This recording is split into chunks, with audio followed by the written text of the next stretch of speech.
So it's November 11th, which is Remembrance Day in Canada and Veterans Day in the United States. I'm sure around the world there must be other names for these specific dates where we honor those that gave of themselves, help give us the freedoms that we so greatly appreciate. People honor these in very different ways, I guess. Here in Canada, we wear a poppy based on the Flanders Field poem. For fear of coming across as a shill, I guess, just pushing, an agenda sort of thing.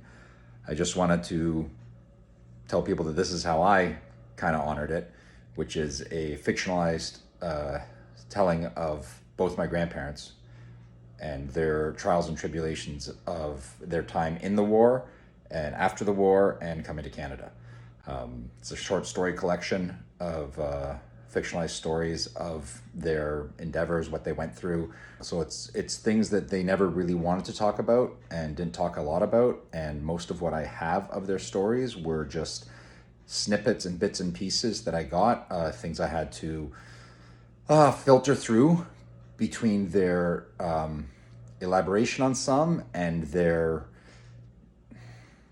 reluctance to talk about some of it because of their disgust and hatred for what it all entailed. But yeah, if you're so inclined, if you have any interest at all in historical fiction, or just a good coming of age story, or even the immigrant experience, what it's like to come to a country where you know no one and know nothing of the culture there and have to fit in or not, basically.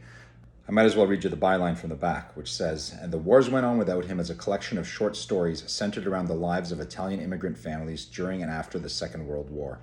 Tales of love, loss, and redemption are weaved throughout the experiences of these families and their children as they find themselves plucked from the small village of Cassino in central Italy and thrust into new lands, new experiences, and whole new worlds. Will they just survive, or possibly even thrive? Or will they fall victim to the entropy of life that grips so many lost souls and become nothing more than a forgotten memory? And The Wars Went On Without Him. It's on Amazon, free on Kindle. If you have Kindle Unlimited, you can read it for free. Just give it a try, read a few pages, see if you like it or not. I mean, if you don't, no harm, no foul. I'll give you a little sample from one of the stories called Migrations. Migrations, Chapter 2, Toronto, 1977. He turned the soil of his meager plot of land with a bent-edged spade he had salvaged from the bin at work. The handle was perfectly smooth, worn slick with years of toil and sweat. The blade was mildly bent at one end, which was only really an issue if he was trying to carve a straight line through the earth. However, the twisting motion it caused when entering the ground lent itself to turning the soil, making it an amiable weapon in his gardening arsenal.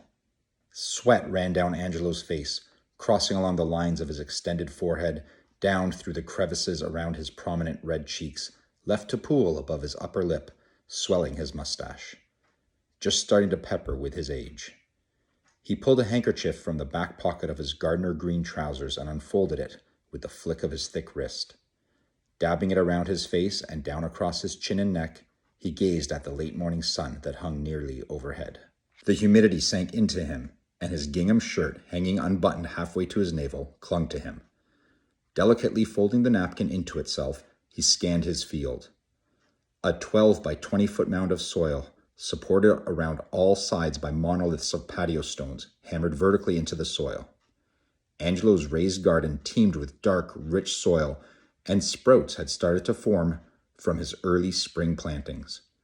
Beans, cucumbers, and tomato plants all broke the surface of their earthen cradles, reaching for the blessing of life from above while their roots burrowed into the soil in search of the bountiful nutrients hidden below. Tucking the folded cloth square back into his rear pocket, Angelo took his shovel to the earth again, striking and turning the soil.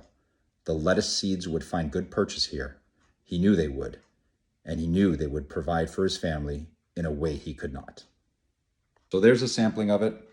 I hope you enjoyed it. And if nothing else, if you're in Canada, buy a poppy. And if you're in another country, do whatever it is your country does to support the veterans, because they've been out there and will continue to be out there to defend our freedoms. So I'd like to issue a special posthumous thank you to my Nonna Nicola and Nonna Angelo for everything they did, which at the time they probably didn't even know why they were doing it. But it got us to where we are now and got me to where I am today. The world is a better place for both of you having been in it, and I'm a better person for having known both of you. Thank you.